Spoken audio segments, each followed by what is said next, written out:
பிள்ளையே, உன் வாழ்க்கையில் அழகான மாற்றம் வரப்போகின்றது. இனிய செய்தி ஒன்று உன்னை தேடி வரப்போகின்றது. உன் மனதில் இருக்கும் சுமையும் மனபாரமும் விலகப் போகின்றது பிள்ளையே. சந்தோஷமும் நிம்மதியும் இரட்டிப்பாக பெருகும். சந்தோஷமாக இரு, நல்லதே நடக்கும். ஆறுமுகம் அருளிடும் அனுதினமும் ஏறுமுகம்.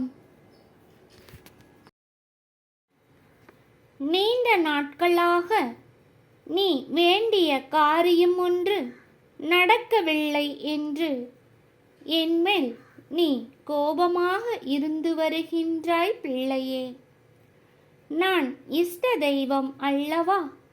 உன் குலதெய்வம் சென்று சர்க்கரை பொங்கல் வைத்து அங்கு வருவோர்க்கு உன் கையால் தானம் கொடு.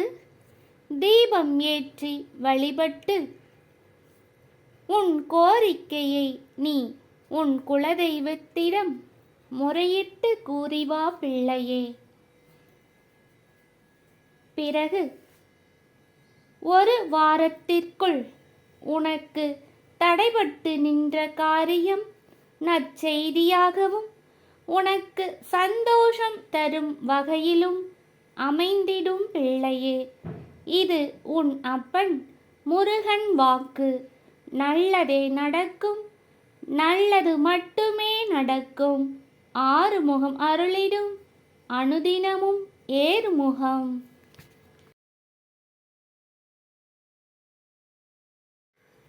ஓம் சரவண பவ நமஹா.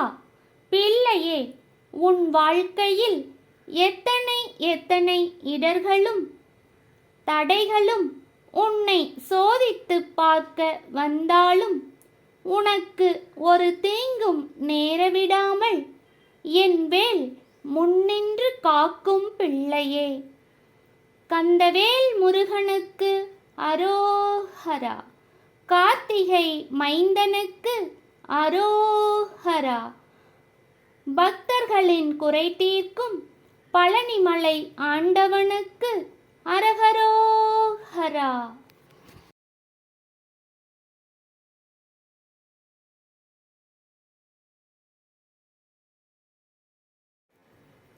பிள்ளையே, நீ நினைப்பதற்கு மாறாக உன் வாழ்க்கையில் நடப்பதெல்லாம் நன்மைக்கே என்று புரிந்துகொள். சில நேரங்களில் எதிர்பாராத பிரச்சனைகளில் நீ சிக்கி தவிக்கின்றாய்.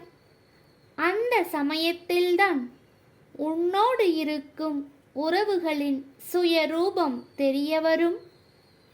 ஒவ்வொரு கட்டத்திலும் உனக்கு உண்மையை புரிய வைக்கவே இதை நான் நடத்துகின்றேன் பிள்ளையே.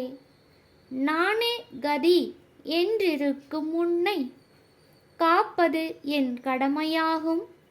யாமிருக்க பயமேன். ஓம் சரவண பவ நமஹா. சந்தோஷமாக இரு பிள்ளையே. நீண்ட நாட்களாகவே நீ என்னிடம் கேட்டு வந்த வரம் நாளை உனக்கு கிடைக்கப் போகின்றது. சந்தோஷம் இரட்டிப்பாகும், நல்லதே நடக்கும்.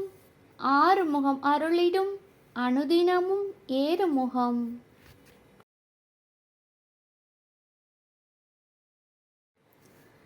நீண்ட நாட்களாக நீ என்னிடம் வேண்டிய காரியங்கள் நடக்கவில்லை என்று நீ என் மீது கோபமாக இருக்கின்றாய் பிள்ளையே.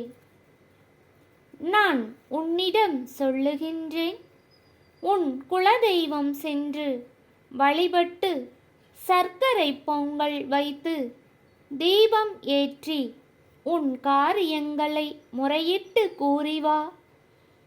நான் இஷ்ட தெய்வமாக இருக்கின்றேன்.